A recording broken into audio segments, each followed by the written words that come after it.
Bonjour, je suis Salma, fondatrice de White Lab et j'aimerais aujourd'hui vous parler de vos principaux clients, les principaux acteurs dans le monde de la santé et de la pharma. Alors, bien sûr, c'est les médecins, les professionnels de santé. Alors, qui sont-ils?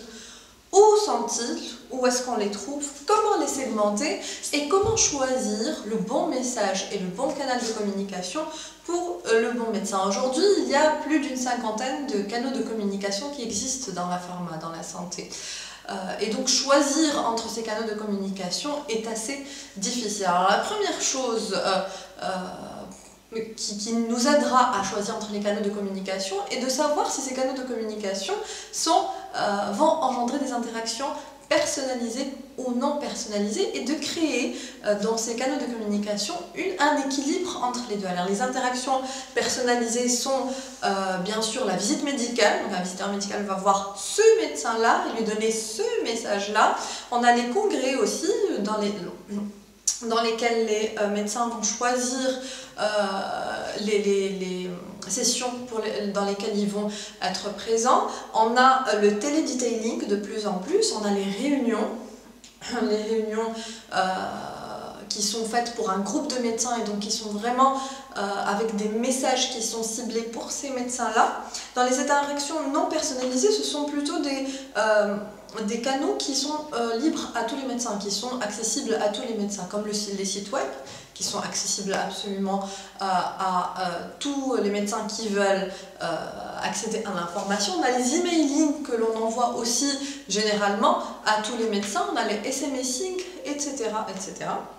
Et donc, pour qu'il y ait un impact et une efficacité de nos canaux de communication, il faut qu'il y ait un équilibre entre ces interactions personnalisées et non personnalisées. La deuxième chose à laquelle il faudra faire attention et qui n'est pas encore aujourd'hui dans les habitudes de l'industrie pharma, c'est vrai qu'on lance des sites web, on a des applications de plus en plus dans les industries de pharma, mais ces canaux digitaux ne sont pas intégrés dans la visite médicale. Alors, pour qu'il y ait un réel impact et une efficacité, il faut veiller à ce que les visiteurs médicaux soient complètement informés de ce qui se passe, de ce qui se fait par l'équipe des affaires médicales et du marketing. Et donc qui sachent qu'il y a eu cet emailing-là sur cette chose-là, cette thématique-là, ce jour-là, mais aussi qu'ils soient formés sur ces messages pour qu'ils puissent aussi prendre le relais une fois qu'ils sont dans le cabinet du médecin. Alors comment choisir entre ces 50 canaux ou plus, 50 canaux de communication dans la pharma? Alors on va choisir en fonction de ce qu'on appelle l'impact et la portée. L'impact, c'est est-ce que mon message a réellement été retenu par les médecins? Et la portée, c'est est-ce que j'ai pu toucher, est-ce que j'ai pu avoir le plus grand nombre de médecins possible? Est-ce que ce message a touché le plus grand nombre de médecins possible? Et ce sont des paramètres qui sont assez tangibles, mais en même temps qui sont très difficiles à utiliser parce que un canal de communication peut voir sa portée et son impact changer au fil des années. Si je prends l'exemple de la visite médicale, et que je compare la portée et l'impact de la visite médicale il y a quelques années avec ce qui se passe aujourd'hui, on voit que la portée de la visite médicale est en train de diminuer. On voit une décroissance. Pourquoi? Parce que les médecins sont de plus en plus débordés et qu'ils acceptent de moins en moins de recevoir les visiteurs médicaux, surtout en Europe. Par contre, l'impact de la visite médicale est en train de croître. Pourquoi? Parce que aujourd'hui, si un visiteur médical arrive à voir son médecin, le message est mieux retenu qu'il y a quelques années. Il a un meilleur impact qu'il y a quelques années. Alors pourquoi aussi l'impact et la portée sont des données qui sont un peu difficiles à manipuler, on va dire, tout simplement parce qu'en fonction de ce médecin ou de ce médecin, de ce profil ou de l'autre, on va avoir un impact qui est différent. On va voir la segmentation qui est la plus utilisée pour les canaux de communication dans la pharma, la segmentation des médecins, où on va avoir trois différents profils. On va avoir les médecins qui sont digital native, qui ont moins de 35 ans et qui sont habitués à ces canaux digitaux depuis avant leurs études. On va avoir les digital immigrants qui eux sont segmentés en deux profils différents. On va avoir les 35-50 ans et les plus de 50 ans.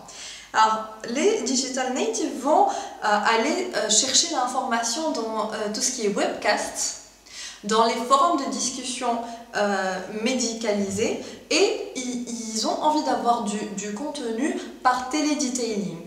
Ils acceptent mieux le télédetailing que la visite médicale. Pour les 35-50 ans, ils vont chercher l'information dans les sites web et aussi dans les forums de discussion médicalisés. Les plateformes médicales. Et pour les plus de 50 ans, eux, ils vont aussi aller chercher l'information dans le site web, mais ils apprécient aussi les newsletters qu'ils reçoivent par email ou par la visite médicale. Et donc, on a vraiment une variation de l'impact et de la portée de ces canaux de communication en fonction de chaque profil de médecin. Alors pour toucher le plus de médecins, pour avoir le plus d'impact et avoir le plus de portée, il faut donc varier ces canaux de communication. Et ça me rappelle un tableau d'un certain Tannenbaum, c'est un tableau, c'est un graphique plutôt, qui va avoir sur un axe la variation du message. Quand je dis message, c'est par exemple, on prend le message de l'efficacité, donc on va parler de l'efficacité, et dans l'efficacité on va varier, on va parler de ce paramètre-là, de ce deuxième paramètre, de ce troisième paramètre, et donc on va avoir sur cet axe-là la variation du message, et puis sur l'autre axe, la variation du canal de communication. Est-ce qu'on va se contenter de la visite médicale seulement, ou est-ce qu'on va avoir d'autres canaux de communication, et plus on varie les canaux de communication et les messages, plus l'impact et la portée est forte. Et donc, c'est pour cela aujourd'hui qu'on doit avoir une communication réellement ciblée. Donc le bon message pour le bon profil de médecin. Voilà pour aujourd'hui. N'hésitez pas à commenter et puis je vous dis à bientôt pour un thème aussi passionnant. Au revoir.